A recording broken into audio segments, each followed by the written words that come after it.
So welcome back friends, this is your educator Harsh Srivastava.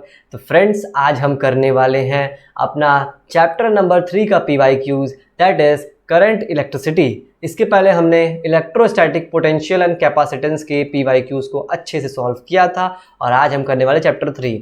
और आगे बढ़ने से पहले चैनल सब्सक्राइब कर दो, बेल आइकन को प्रेस कर दो ताकि आपको ऐसी अच्छे अच्छे वीडियोस टाइम पे मिलते रहें। चलिए स्टार्ट करते हैं बिना किसी देरी के। Electric current in a conductor is due to the motion of, किसकी वजह से होता है? ये देखिए सिंपल सा हलवा क्वेश्चन है, पहला क्वेश्चन था इसलिए मैंने सिंपल हलवा क्वेश्चन डाला। ये भी आपका PYQ से रिलेटेड ही है। एक सेकेंड यार, ये पेन कहाँ चला गया?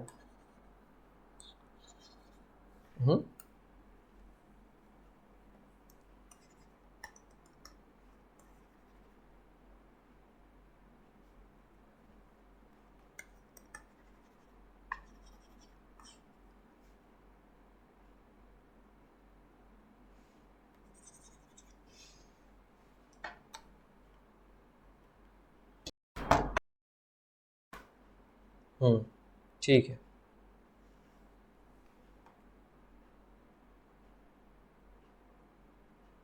ठीक, electric current in a conductor is due to the motion of, किसकी वजह से होता है? चार्जेस के मोशन की वजह से होता है। हाँ, एटम्स नहीं, मॉलिक्यूल्स नहीं, कंडक्टर इटसेल्फ नहीं, चार्जेस के मोशन की वजह से होते हैं। बिल्कुल हलवा क्वेश्चन था। आगे बढ़ते हैं, पका के खा लो हलवा को भैया। In a hydrogen atom, an electron moves in an orbit of radius 5.0 10 to the power minus 11 meter with a speed of 2.2 10 to the power 6 meter per second. The equivalent current is, अब इसमें बताना है हमें equivalent current. अब इस question को आप पहले पॉज कीजिए और ट्राई कीजिए, तब मैं आपको इस क्वेश्चन को कराता हूँ। ठीक है, काउंट करते हैं 1 2 3। तो चलिए अब मैं इस क्वेश्चन को बताता हूँ। तो बोला क्या, सबसे पहले मैं आपको क्वेश्चन समझा दूँ। इसमें बोला क्या कि हाइड्रोजन एटम है जिसके इलेक्ट्रॉन मूव कर रहा है, electron moves in an orbit of radius. अच्छा, इलेक्ट्रॉन एक मूव कर रहा है हाइड्रोजन एटम के अंदर, इस कौन से रेडियस में? 5.0 10 टू द पावर माइनस 11 में। कितनी स्पीड से? 2.2 10 टू द पावर 6 मीटर पर सेकंड की स्पीड से। तो इक्विवेलेंट करंट निकालना है। रेडियस और वेलोसिटी हमारे पास दी हुई है। इक्विवेलेंट करंट निकालने के सबसे पहले हमें इसका निकालना होगा क्या चीज़? टाइम पीरियड ऑफ रिवोल्यूशन पहले निकालूंगा। पहले टाइम पीरियड, क्योंकि हमें पता है कि इक्विवेलेंट करंट का फॉर्मूला क्या होता है। इक्विवेलेंट करंट का फॉर्मूला हमारे पास क्या होता है? इक्विवेलेंट करंट, इसका फॉर्मूला हमारे पास होता है चार्ज अपॉन में टाइम। चार्ज अपॉन में टाइम होता है, ठीक, चार्ज अपॉन में टाइम। चार्ज कितना दिया है हमारे पास? चार्ज दिया हुआ है, चार्ज हमारे पास कितना दिया हुआ है? अभी चार्ज हम लोग यहाँ पे E दिया हुआ है, चार्ज यहाँ पे E इलेक्ट्रॉन हो जाएगा। और टाइम हमारे पास, अभी हम लोग कैलकुलेट करेंगे टाइम, ठीक है। और टाइम की वैल्यू क्या होती है? 2 पाई आर अपॉन में V होता है। ये होता है आपका टाइम का फॉर्मूला। अब इसमें वैल्यू पुट करते हैं, 2 इंटू 3.14 इंटू आर की वैल्यू कितनी है हमारे पास? 5.0 10 to the power minus 11। 5.0 10 to the power minus का 11, ये आर की वैल्यू अपॉन में V कितना दिया हुआ है हमारे पास? V की वैल्यू दी है 2.2 इंटू 10 टू द पावर 6, ये दिया हमारे पास V की वैल्यू। इसको हम लोग कैलकुलेट करेंगे तो आंसर आएगा 14.27 10 to the power 14.27 into 10 to the power 14.10 to the power minus 17 seconds. ये आ गए वैल्यू हमारे पास T की। T की वैल्यू ये हमारे पास आ गई है। अब इसको कुछ नहीं करना है, ये इक्विवेलेंट करंट के फॉर्मूला में पुट कर देंगे। चार्ज E अपॉन में T, E की वैल्यू कितनी होती है? Charge of electron 1.6 10 to the power माइनस 19 कूलम होता है। 1.6 10 टू द पावर माइनस 19, ये होता है चार्ज ऑफ इलेक्ट्रॉन। और टाइम कितना हो जाएगा? 14.27 into 10 to the power minus 11 हो जाएगा, ठीक। इसको आप लोग सॉल्व करोगे तो I इक्विवेलेंट की वैल्यू आ जाएगी कितनी हमारे पास? 1.12 10 to the power minus 3, 1.12 into 10 to the power minus 3 ampere. यही आपकी वैल्यू हो जाएगी I इक्विवेलेंट की, ठीक। तो कौन सा आएगा? 1.12 10 to the power minus 3 ampere. Option number C is your correct answer. समझ में आया क्वेश्चन? बहुत सिंपल क्वेश्चन था, बस थोड़ा सा आपको फॉर्मूलाज वगैरह की थोड़ी जानकारी होनी चाहिए तो आराम से आप इसको निपटा दोगे, कर लोगे इसको। आगे बढ़ते हैं। The current in a wire varies with time according to the equation I is equal to 4 + 2t where I is in ampere. I किसमें हमारे पास एम्पियर में दिया हुआ है। करंट इन अ वायर में करंट जा रहा है, उसमें इक्वेशन क्या है उस करंट का, I is equal to 4 + 2t where I is in ampere and t is in second है।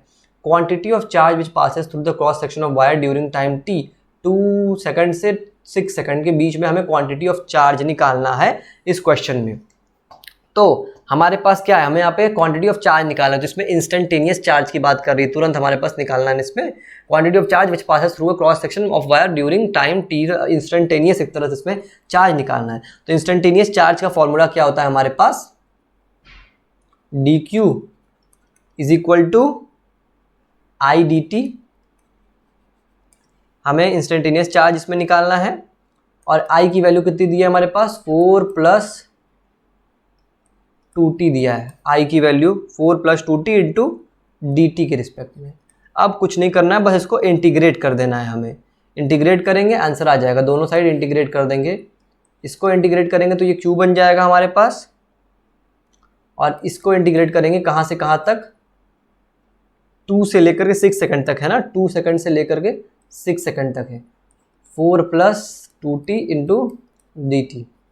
अब इसको थोड़ा हम लोग सॉल्व करते हैं, तो ये क्या बनेगा, 4t हो जाएगा यहाँ पे प्लस 2t अपॉन में 2t² अपॉन में 2, ये कैंसिल आउट हो जाएगा, इज इक्वल, ये कहाँ से कहाँ तक है, 2 सेकंड से 6 सेकंड तक। वैल्यू पुट करते हैं इसमें, तो 4 × 6 + t² मतलब 2 का स्क्वायर माइनस 4 × 2 + 2 का स्क्वायर। सॉल्व करेंगे, 6 × 4 = 24 प्लस 2 × 2 = 4 माइनस 4 × 2 = 8 प्लस 4, कितना होगा आंसर, 24 + 8 कितना, 32 प्लस 4 × 4 = 8, मतलब 40 कूलम आपका आंसर आ जाएगा। That is option number A is your correct answer. Option number A is your correct answer. नहीं, 40 कूलम आंसर नहीं है भैया, कुछ कैलकुलेशन में गड़बड़ी हुई है क्या हमारे से। 40 × 2 = 2 ⁴, 6 × 4 = 24 + +2, तो 24 + 2 माइनस कितना है, 8 × 12। अच्छा सॉरी बच्चों, यहाँ थोड़ी गलती हो गई कैलकुलेशन में हमसे, कैलकुलेशन में थोड़ी सी गलती हो गई है। ये कितना हो, 24 + 4 28 हो गया, माइनस कितना 8, ये 12 हो गया। टोटल कितना हुआ हमारे पास, एक सेकेंड, 6 × 4 = 24 हो गया, और ये 2 × 2 = 4 हो जाएगा। एक सेकेंड बच्चों, 24 + 4, एक सेकेंड, यहाँ बॉडमास का रूल लगता है ना यार, एक सेकेंड, इसमें पहले हम लोग ये करेंगे, 2 × 2 = 4, 6 × 4 = 10, 40। बॉडमास का रूल लगेगा, क्या होता है BODMAS, bracket of multiplication addition subtraction. तो इसमें क्या होगा, 4 × ये यहाँ पे 4 हो जाएगा, 2 का स्क्वायर 4 हो जाएगा, और ये क्या होगा, 6 + 4 10 होगा, और ये कितना हो जाएगा हमारे पास, माइनस में 4 × 2 = 8 प्लस 4 हुआ, तो ये कितना हो जाएगा हमारे पास, 40। ओके, क्या गलती हो रही है यार, अब समझ में आ गया, क्या गलती हो रही है यहाँ पे, अब समझ में आ गया। थोड़ी सी प्रॉब्लम हो गई यहाँ पे बच्चों कैलकुलेशन में। 4 × यहाँ पे 6 पुट करना था ना, मैंने 2 पुट कर दिया था। 4 × 6 हो जाएगा, प्लस क्या होगा, t² मतलब 6 का स्क्वायर हो जाएगा, माइनस क्या होगा, माइनस हो जाएगा यहाँ पे 4 × 2 = 8 प्लस 2 × 2 = 4 हो जाएगा, यानी 6 × 4 = 24 प्लस 36 होगा यहाँ पे, माइनस 12, तो यानी 6 × 4 = 10, 3 × 2 = 5, 6, 60 माइनस 12, दैट इज आंसर कितना आ जाएगा आपका, 48 coulomb is your correct answer. यही आपका आंसर हो जाएगा, ठीक, 48 कूलम। सॉरी, ये नहीं होगा, option number B is your correct answer. समझ में आ गया आपको इसका आंसर, उम्मीद है आपको इसका आंसर समझ में आया। चलिए आते हैं क्वेश्चन नंबर 4 की तरफ। In which conductor both positive and negative charge can move, कौन से कंडक्टर में पॉजिटिव और नेगेटिव चार्ज दोनों के दोनों मूव हमारे पास करते हैं। तो नॉन इलेक्ट्रोलाइटिक सोल्यूशन नहीं, इलेक्ट्रोलाइटिक सोल्यूशन ये थोड़ा सही लग रहा है, बोथ ए एंड बी नहीं, नीदर। तो इलेक्ट्रोलाइटिक सोल्यूशन में हमारे पास दोनों पॉजिटिव और नेगेटिव चार्ज दोनों मूव करते हैं। Next question number 5, a wire of resistance 4 ohm is stretched to twice its original length, the resistance of stretched wire will be. Wire है जिसका रेजिस्टेंस 4 ओम दिया है, उसको स्ट्रेच किया गया ओरिजिनल लेंथ में, ट्वाइस, उसकी ट्वाइस ऑफ ओरिजिनल लेंथ से उसको स्ट्रेच कर दिया गया।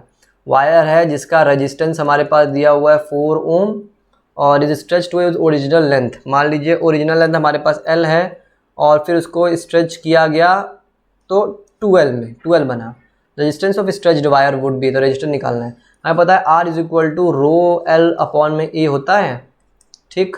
और इनिशियल कंडीशन में हमारे पास क्या दिया है, रेजिस्टेंस 4 है, इज स्ट्रेच टू है, तो हमें resistance of stretched wire initially उसका रेजिस्टेंस कितना दिया है, 4 दिया है, रो की वैल्यू ठीक है, और L इतना है और ये A इतना है, ठीक। फिर उसके बाद नेक्स्ट कंडीशन में, सेकंड कंडीशन में क्या है हमारे पास, R इज इक्वल टू क्या हो गया है, रो L क्या ट्वाइस ऑफ इस लेंथ, ट्वाइस कर दिया है अपॉन में एरिया, तो ये क्या बना 2 रो L अपॉन में A हो गया हमारे पास।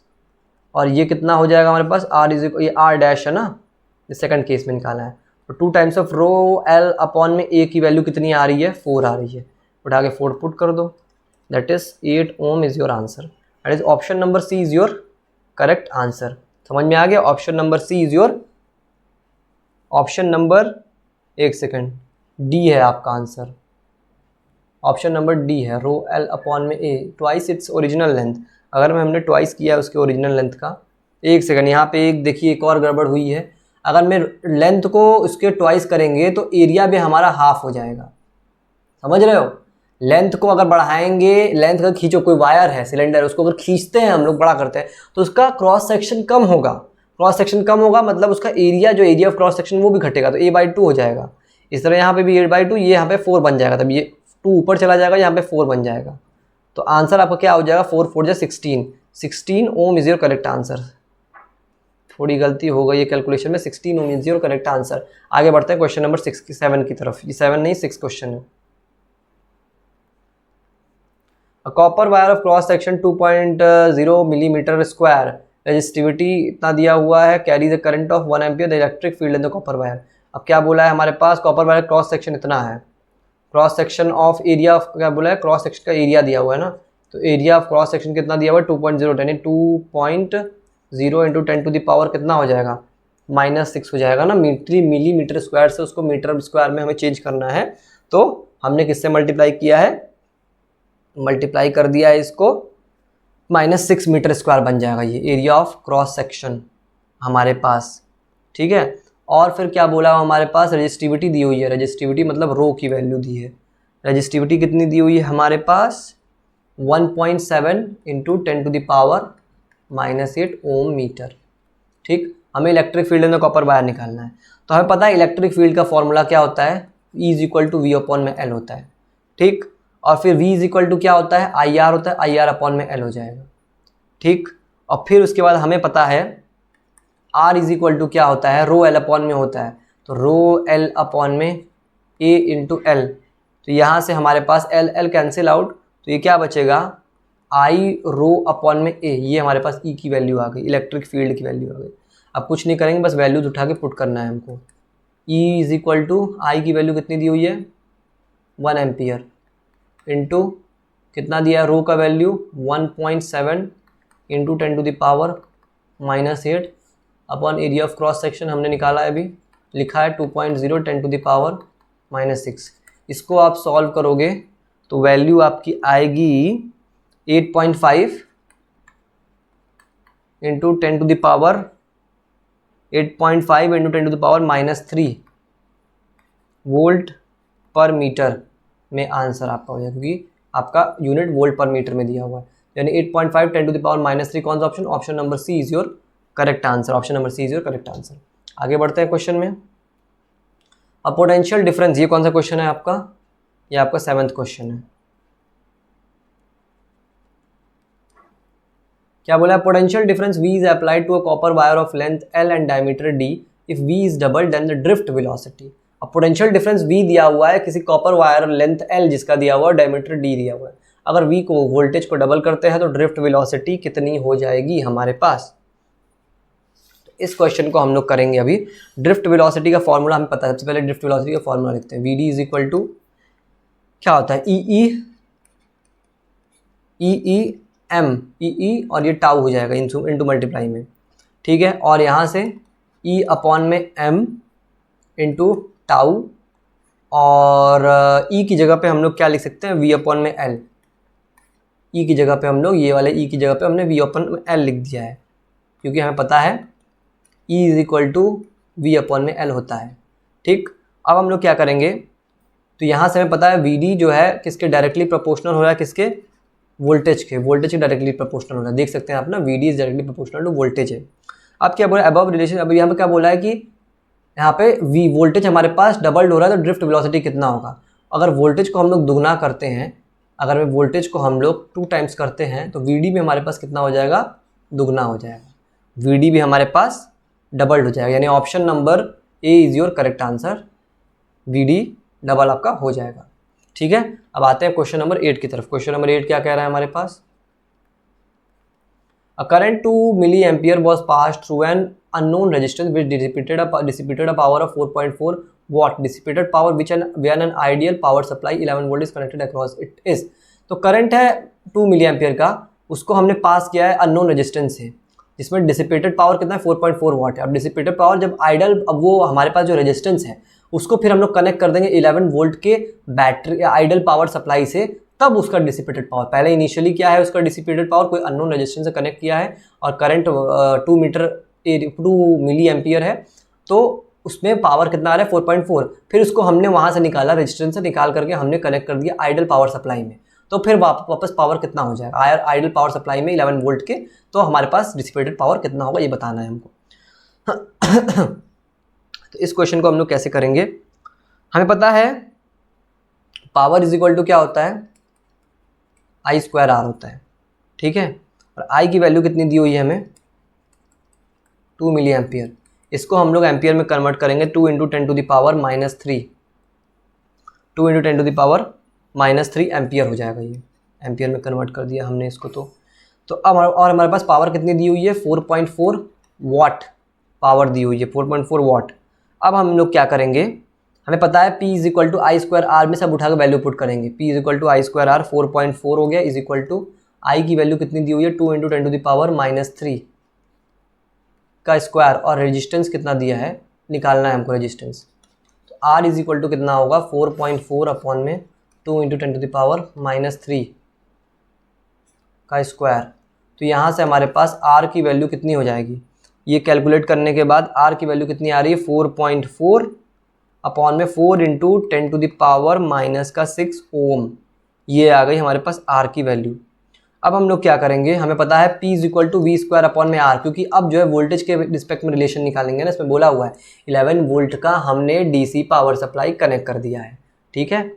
तो अब V की वैल्यू पुट करते हैं हम लोग, तो क्या है V की वैल्यू हमारे पास निकालना है हमें, नहीं 11 वोल्ट दिया हुआ है, तो 11 का स्क्वायर अपॉन में रेजिस्टेंस कितना आया है, ये आया है रेजिस्टेंस, तो ये हो जाएगा 4.4 इंटू ये 10 टू द पावर -6 ऊपर चला जाएगा, इंटू 4 भी आ जाएगा ना।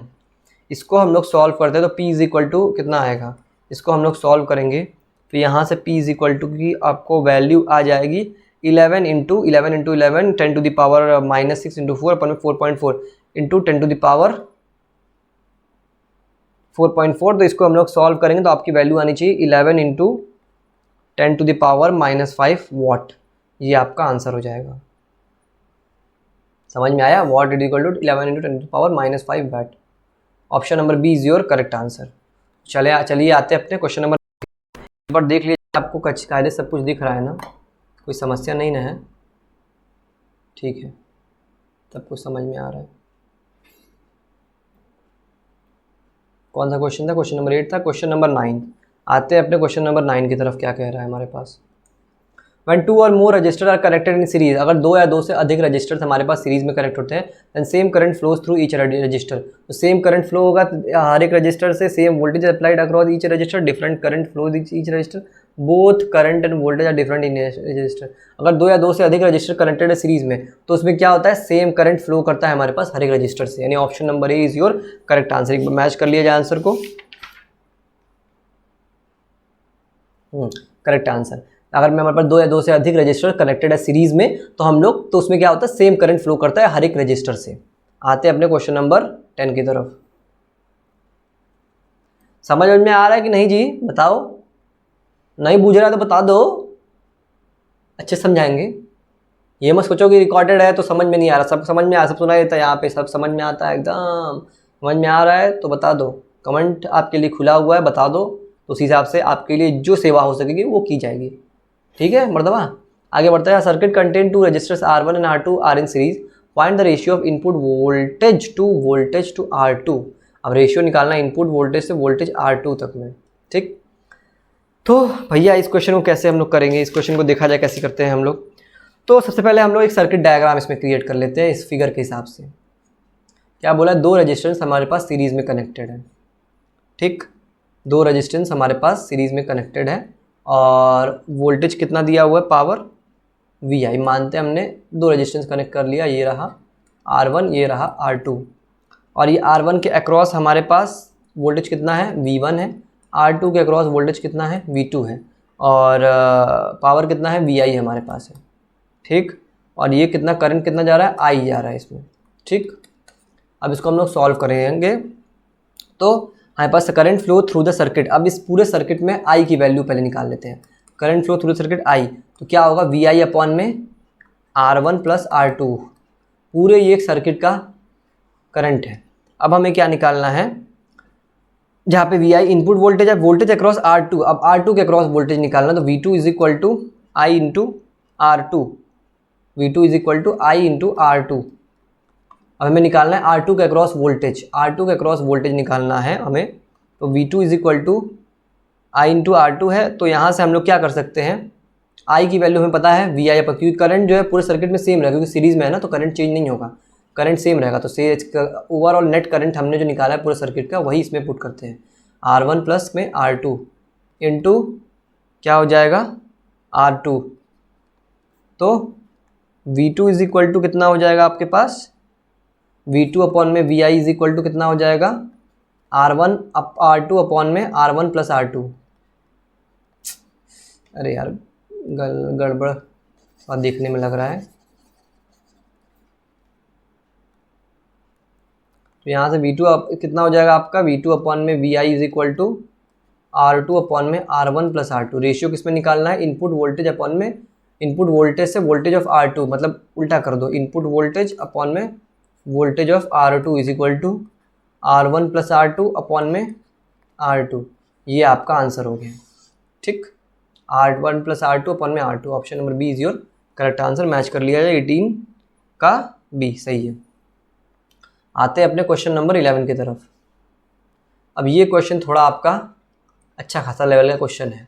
इस तरह के क्वेश्चन अक्सर आते रहते हैं एग्जाम में, इसमें बस ट्रिक होती है, थोड़ी समझने की ज़रूरत है, मैं समझाता हूँ। थोड़ा सा पानी पी लिया जाए, कब से बोलते बोलते गले में दर्द होने लग गया लगातार, थोड़ा वेट कर लीजिए।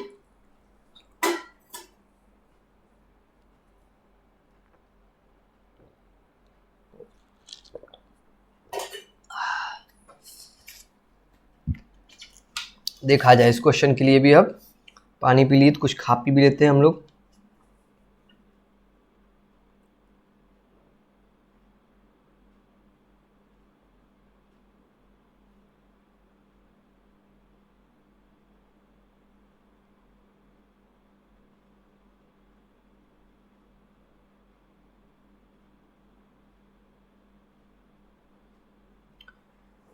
तो क्या है इस क्वेश्चन में, देखा जाए हम लोग। Resistance across P and Q, अब रेजिस्टेंस निकालना है हमें अक्रॉस P एंड Q, बताना है इसमें इन द फिगर इज। तो क्या होगा, हमें पता है each side has two resistors of resistance are in parallel. अब हमें क्या पता है कि हर एक साइड जो है, ये साइड जो हो गया, ये साइड हो गया, तीनों साइड में हमारे पास दो रजिस्टर्स कनेक्टेड है, दोनों के दोनों देख के ही आपको लग रहा है पैरेलल में। अब कैसे होता है, effective resistance of each arm of the triangle is. अब इफेक्टिव रेजिस्टेंस हर एक आर्म का क्या होगा, आर आर्म, इफेक्टिव रेजिस्टेंस क्या हो जाएगा, R डॉट R अपॉन में R1 प्लस R2। पैरेलल वाला फॉर्मूला लगाया है और कुछ नहीं किया हुआ है। ठीक है, तो यहाँ से R स्क्वायर अपॉन में R1 प्लस R2, मतलब 2 टाइम्स ऑफ R, क्योंकि दोनों सेम है ना। R1 प्लस R2 क्या है हमारे पास, R ही है, तो आर स्क्वायर, एक ये आर कट जाएगा, नहीं r/2 आ जाएगा आपका हर एक आर्म का। So each triangle side like A B and और ए सी बिकम्स r/2, और ए बी और ए सी का वैल्यू, ए बी का वैल्यू इफेक्टिव रेजिस्टेंस r/2 आ गया, इसका भी इफेक्टिव रेजिस्टेंस हमारे पास r/2 आ गया, ठीक, दोनों साइड का। अब यहाँ से हमारे पास क्या चीज़ है, अब यहाँ से हमारे पास है, अब हमारे पास देख सकते हैं ए बी और ए सी हमारे पास सीरीज में कनेक्टेड है, ए बी और ए सी हमारे पास सीरीज में कनेक्टेड हैं, और इफेक्टिव रेजिस्टेंस r/2 हमने ला दिया है। तो अब सीरीज में कनेक्टेड, तो r डैश मान लेते हैं हम लोग इफेक्टिव रेजिस्टेंस ए से लेकर के सी के बीच में, r डैश यानी कि r/2 plus r/2 is equal to 2r/2, 2 से 2 कैंसिल, r बच जाएगा इफेक्टिव रेजिस्टेंस, r डैश की वैल्यू r हो जाएगी इफेक्टिव रेजिस्टेंस।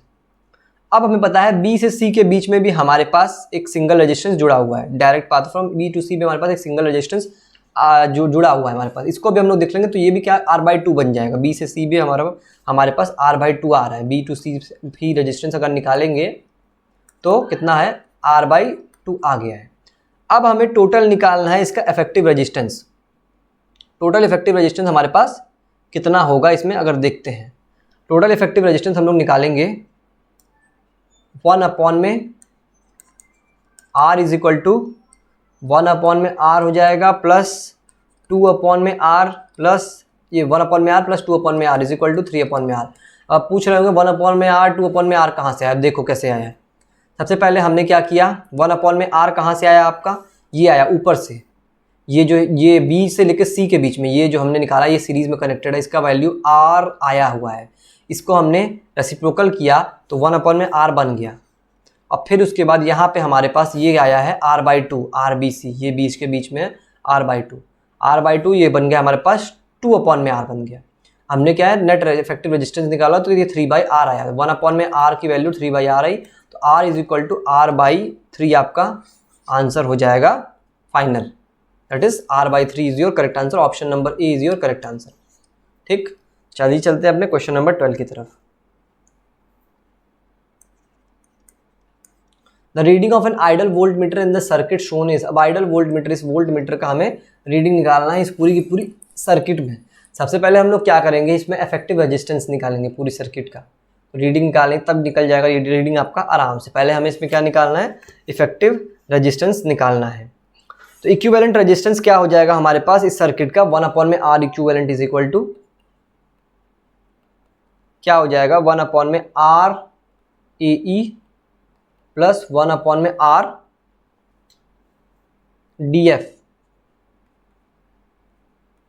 इसको हम लोग मार्क कर लेते हैं, A E D और F मार्क कर लेते हैं, A E D और ये F मान लेते हैं हम लोग इसको, ठीक है। और ये करंट हमारे पास निकल रहा है I, यहाँ से मान लेते हैं करंट हमारे पास कितना निकल रहा है, I मान लेते हैं इस करंट को, ठीक, I1 मान लेते हैं इस करंट को, यहाँ सॉरी एक सेकेंड,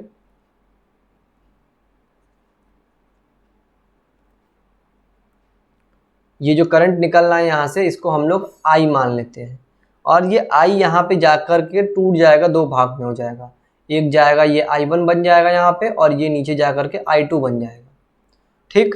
अब हम लोग इफेक्टिव रेजिस्टेंस इक्विवेलेंट रेजिस्टेंस निकालेंगे, तो 1/r में AE में r में DF, और ये दोनों किस में कनेक्टेड है, ये दोनों हमारे पास सीरीज में कनेक्टेड है, सीरीज में कनेक्टेड यानी बन जाएगा 1 में 20 प्लस में 30 प्लस 1 में RDF 30 प्लस में 20 कितना हो गया, 1 में 50 प्लस में 1 में 50, 1 में R equivalent is equal to, तो यहाँ से कितना हो जाएगा, 1 में R इक्विवेलेंट 2 में 50, 2 बन जाए 2 225 हो जाएगा, यानी कि R equivalent is equal to 25 ohm बन जाएगा। समझ में आया आपको, R इक्विवेलेंट कितना आ रहा है आपका, 25 ओम आ रहा है आपका, ठीक। अब हमें क्या निकालना है, current in the circuit, current in the circuit I is equal to V में R, पूरा टोटल करंट कितना है, V कितना है हमारे पास 2 वोल्ट है, और R की वैल्यू कितनी दी हुई है हमारे पास, इफेक्टिव 25 आ गया है, 25 एम्पियर, तो 2 में 25 एम्पियर ये आपकी करंट पूरे ओवरऑल सर्किट की आ जाएगी। हमें क्या निकालना है, इस वोल्ट मीटर का रीडिंग अब निकालना है। अब इस वोल्ट मीटर का रीडिंग निकालने के लिए अब हम एक चीज़ देख सकते हैं कि दोनों के दोनों जो रेजिस्टेंसेज हैं, दोनों के दोनों रेजिस्टेंसेज दोनों ब्रांच में हैं, वो 50 ओम ही है, ये भी 50 ओम आ रहा है, ये भी 50 ओम आ रहा है, ठीक है। तो अगर रेजिस्टेंस 50 ओम है तो करंट दोनों के बीच में जो डिवाइड हुआ है वो भी होगा, सेम होगा, क्योंकि I1 अगर मैं इस वाले A से E में अगर मैं I1 जा रहा है, ट्रैवल कर रहा है A से E के बीच में, तो जितना अपोजिशन I1 को AE करेगा उतना ही अपोजिशन I2 को DF करेगा। समझ में आया? एक बार फिर सुनिए, हमारे पास ये I करंट गया, I करंट जाने के बाद ये I1 और I2 भाग में टूट गया, ठीक है। लेकिन अब क्या हो रहा है कि AE में हम लोग देख रहे हैं नेट इफेक्टिव रेजिस्टेंस AE का कितना आ रहा है, 50 ओम आ रहा है, और DF का भी नेट इफेक्टिव रेजिस्टेंस 50 ओम आ रहा है। दोनों में इफेक्टिव रेजिस्टेंस 50 और 50 ओम है, तो मतलब दोनों जो है बराबरी का ऑपोजिशन करने वाले हैं करंट को। रेजिस्टेंस क्या करता है, ऑपोजिशन देता है ना, उसके अगेंस्ट में काम करता है, तो दोनों बराबर करेंगे। तो अगर दोनों बराबरी का रेजिस्टेंस ऑफर कर रहे हैं करंट को, तो करंट हमारे पास दोनों में बराबर ही डिवाइड होगा। मतलब यहाँ से हम लोग बोल सकते हैं कि I1 is equal to I2 हो जाएगा। ठीक, समझ में आ गई इतनी बात। अब आगे हम लोग क्या करेंगे, I1 is equal to I2 मतलब इफेक्टिव रेजिस्टेंस क्या है हमारे पास, I1 plus I2 that is total मिला के 2 ओम है हमारे पास। अब हम लोग यहाँ से क्या कर सकते हैं, हमारे पास 2 times of I1 plus I2 हमारे पास आ गया है, हमारे पास इक्विवेलेंट रेजिस्टेंस दिया हुआ है। तो यहाँ से हम लोग अब क्या कर सकते हैं, 2/25 I की वैल्यू कितनी है हमारे पास, I1 प्लस I2 है। समझ में आ गई, 2/25 करंट दिया हुआ ना, 2/25 I1 प्लस I2 आ चुका है हमारे पास। और अब हमें पता है I2 is equal to I1 is equal to कितना हो जाएगा हमारे पास, 1/25 एम्पियर आ गया हमारे पास। I2 plus I1 is equal to 1/25 ampere आ जाएगा। इसको आप लोग अगर मैं करते हो सॉल्व, तो I बन जाएगा हमारे पास 1/25 एम्पियर, ठीक है, 1/25 एम्पियर, क्योंकि ये हमारे पास कितना बन जाएगा, 2I इज इक्वल टू 2/8, 2 से 2 कैंसिल आउट, 1/25 बन जाएगा ampere.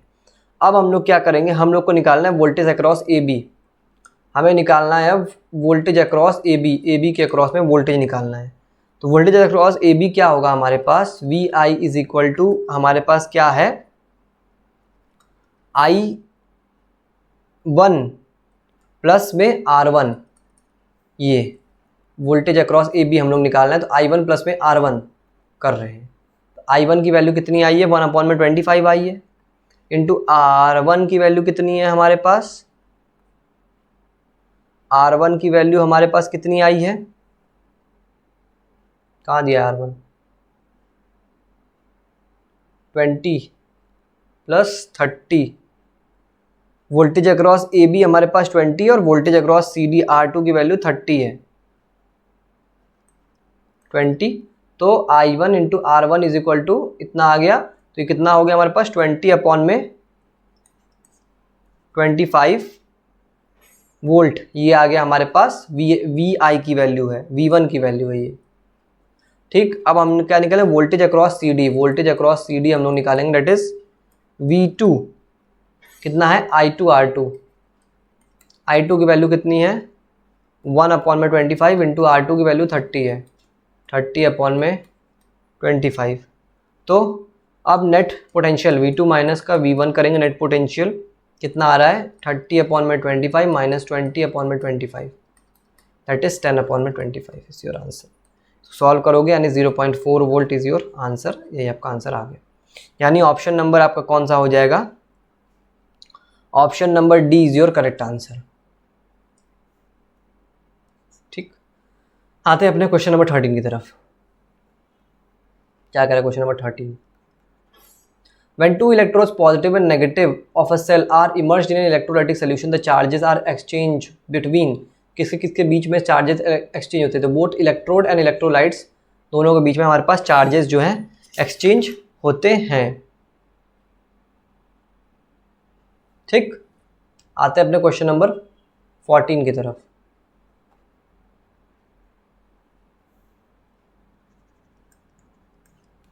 A battery consists of variable number n of identical cell, a variable n of identical cell है, having internal resistance R है, which are connected in series में connected है. The terminals of a battery are short circuit and current I is measured. Which of the graph shows the correct relationship between I and N के बीच में correct relationship कौन सा graph हमारे पास show कर रहा है.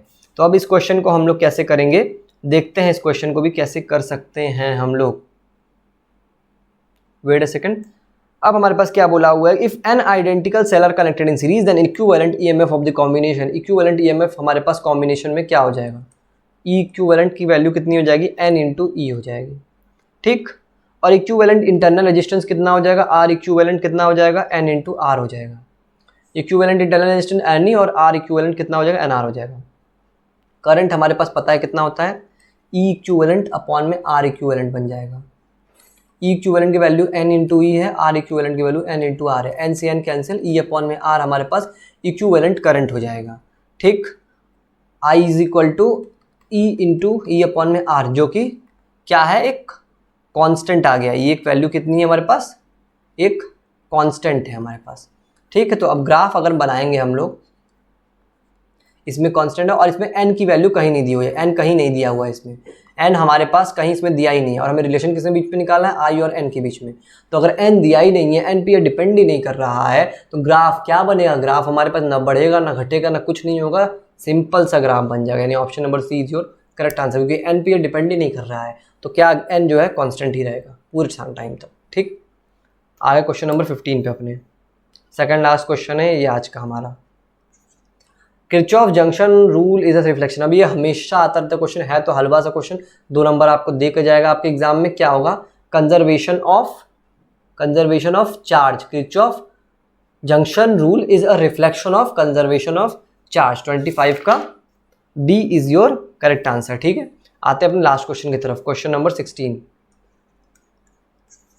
A silver wire has a resistance of 2.1 ohm at 27.5 degree Celsius and resistance of 2.7 degree Celsius 2.7 ohm at 100 degree Celsius. अब क्या बोला, एक सिल्वर वायर है जिसका रेजिस्टेंस 2.1 ओम दिया है, उसका टेम्परेचर कितने टेम्परेचर पे, 27.5 डिग्री सेल्सियस पे, और रेजिस्टेंस 2.7 ओम का जिसका टेम्परेचर 100 डिग्री सेल्सियस है.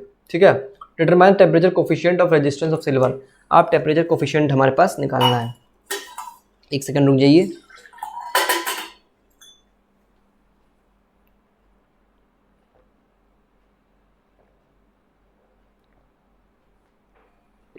बोलते बोलते लगातार गले में थोड़ी प्रॉब्लम हो जा रही है. ठीक है. तो आते हैं अपने क्वेश्चन पे. अब हम लोग टेम्परेचर कोफिशिएंट जो है सिल्वर का हम लोग क्या मान लेते हैं, इसको अल्फा मान लेते हैं. टेम्परेचर कोफिशिएंट अल्फा मान लेते हैं. और अल्फा का फॉर्मूला, टेम्परेचर कोफिशिएंट का फॉर्मूला आपको पता ही होगा, R of T1 minus R of T2 minus R of T1 upon में कितना हो जाएगा हमारे पास, आर T1 T2 माइनस में T1. ये होता है हमारे पास टेम्परेचर कोफिशिएंट का फॉर्मूला. इसको अब हम लोग वैल्यू पुट करेंगे. आर T2 की वैल्यू कितनी है हमारे पास दी हुई है, 2.7 माइनस आर T1 की वैल्यू 2.1. ठीक है. अपॉन में आर T1 2.1 इंटू में 100 माइनस में 27.5. इसको आप लोग सॉल्व करोगे तो वैल्यू आपकी आनी चाहिए 0.0039 डिग्री सेल्सियस. ठीक है. 0.009 पर डिग्री सेल्सियस. ठीक. ये आपकी अल्फा की वैल्यू आ गई. Option number A is your correct answer. बस आज के लिए इतना ही. उम्मीद है आपको सेशन अच्छा लगा होगा, क्वेश्चंस आपको अच्छे समझ में आए होंगे. अगर चीज़ें समझ में आई हैं अच्छे से तो लाइक ज़रूर कर दीजिए, चैनल सब्सक्राइब कर दीजिए, अपने दोस्तों को शेयर कर दीजिए, क्योंकि हर एक अपडेट CUT UG से रिलेटेड आपको इसी चैनल पे मिलेगी. कहीं आपको भटकने की ज़रूरत नहीं है. आपके लिए ये हर्ष श्रीवास्तव हमेशा खड़ा है. काउंसलिंग तक, यूनिवर्सिटी के सिलेक्शन तक आपके साथ हूँ. हर एक चीज़ आपको हर एक अपडेट दूंगा. काउंसलिंग भी आपके सब करवाऊँगा. सब कुछ यहाँ पे फ्री ऑफ कॉस्ट होगा. कोई दिक्कत की बात नहीं है. आपको बस क्या करना है, चैनल सब्सक्राइब करना है, बेल आइकन को प्रेस करना है. और आपके पार्ट सर भी बहुत लगे हुए हैं आपके साथ, जैसा कि आप देख सकते हैं. वो भी, उनके पास भी बहुत अच्छा एक्सपीरियंस है. वो खुद BSc सेकेंड ईयर में इस समय है, BHU में BSc कर रहे हैं, सेकेंड ईयर में है. तो आप जान ही सकते हो, उनके पास भी अच्छा खासा एक्सपीरियंस है. वो भी अपना CUT उन्होंने फर्स्ट टाइम में क्लियर करके लाया हुआ है. तो आप देख सकते हो। तो वो भी जो पढ़ा रहे हैं अच्छे ही पढ़ाते हैं। चलिए आज के लिए इतना ही रखते हैं। चैनल सब्सक्राइब कीजिए, बेल आइकन प्रेस कीजिए। Thank you, bye bye, take care, all the best for your exams.